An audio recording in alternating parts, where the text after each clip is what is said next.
Rodrigo, so underrated. Es otro de sus modelos, Rodrigo. ¡Golazo! Logrando su cuarto gol, otra recuperación, Rodrigo.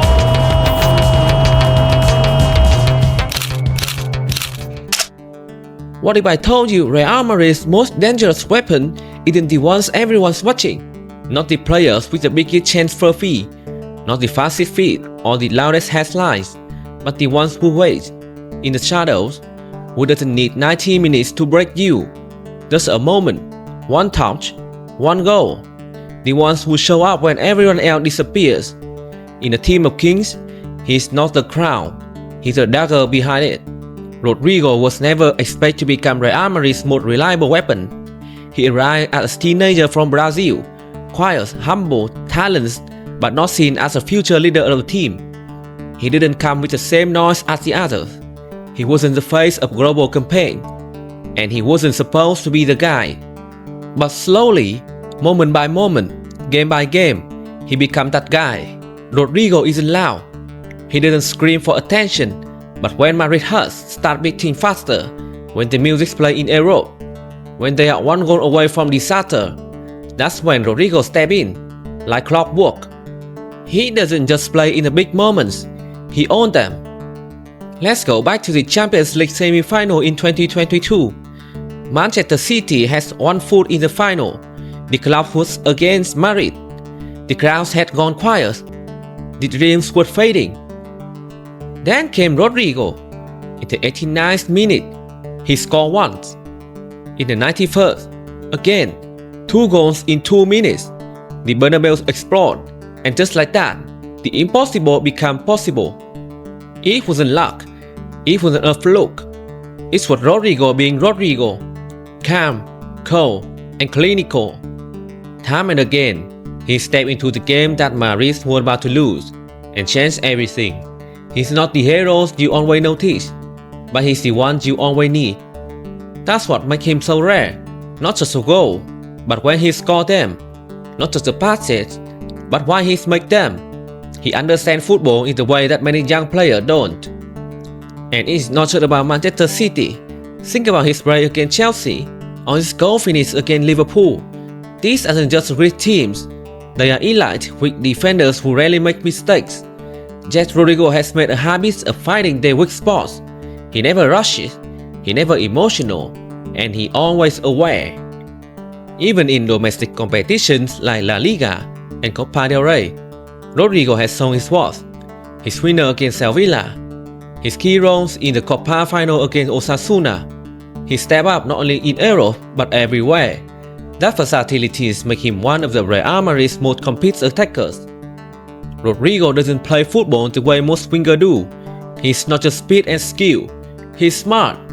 He reads the game like a midfielder. He understands space, timing, and rhythm. When he plays on the right, he cuts in at a perfect moment. When he plays through the middle, he makes clever runs that confuse defenders. When the team is under pressure, he doesn't panic. He finds simple passes that slow the game down. That kind of intelligence is hard to teach. It's what coaches dream of. A players who not only follow instructions, but solve problems. Carlo Ancelotti noticed.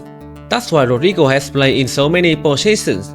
Right wings, false 9, and second striker. Wherever the team needs help, Rodrigo goes. He's not a system player, he's a system fixer. Even in training, reports say Rodrigo is one of the most adaptable and focused players. Whether he trains as a striker or winger, he treats every session like a final. And when match day comes, that preparation shows.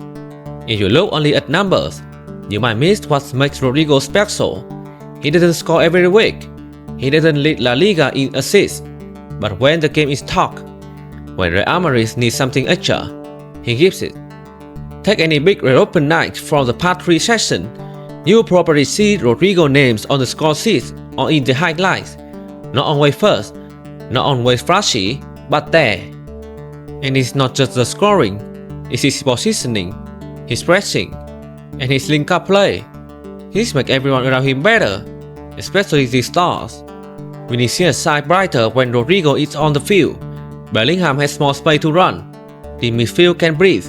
The fullback can push higher because Rodrigo is filling the gaps. He is not just a luxury player, he is a player who makes room for luxury. Look at how Rodrigo supports transition. When Madrid break on the counter, he doesn't just wait for the final ball. He track back, make key passes, or start the run himself. It's this two-way discipline that turned good team into great one. For years, Rodrigo seemed destined to grow alongside Real Madrid's next generation, a quiet leader, a consistent performer. But football changed quickly, and with Xabi Alonso expected to take over from Carlo Ancelotti, the winds may be shifting.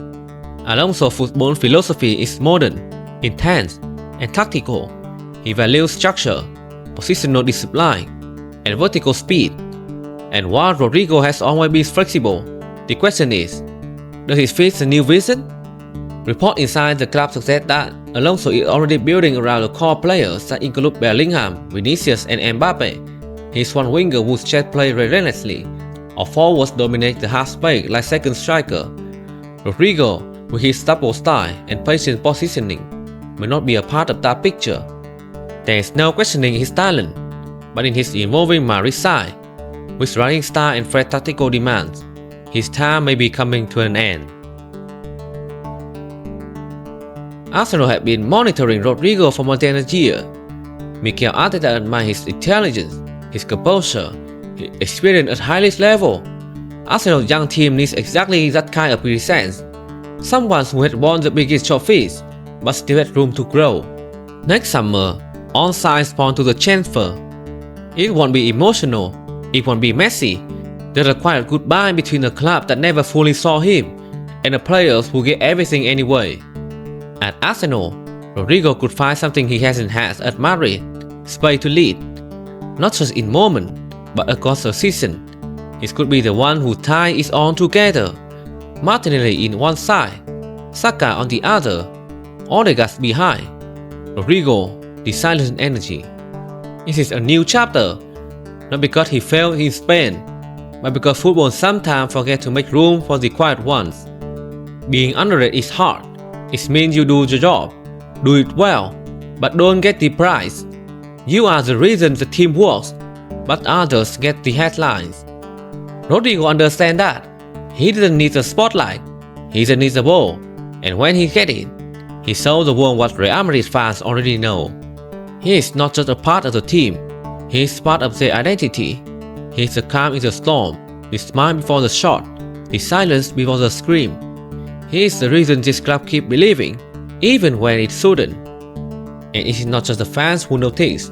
Opponents fear him, coaches plan for him, teammates trust him. Because in the high-pressure game, you want someone who's been there, who knows what to do when things fall apart. That's Rodrigo. Rodrigo won't always be the face of Real Madrid, but he will always be in its story. Because every time they need a miracle, he was there. Every time the lights went out, he lit the match. And every time the game looked lost, he changed the script. And maybe that's the kind of player every great team needs. Not the loudest, not the fastest, not the most famous. That's the one who always delivers. Rodrigo goes. Real Madrid's most underrated secret weapons, and maybe the most important one.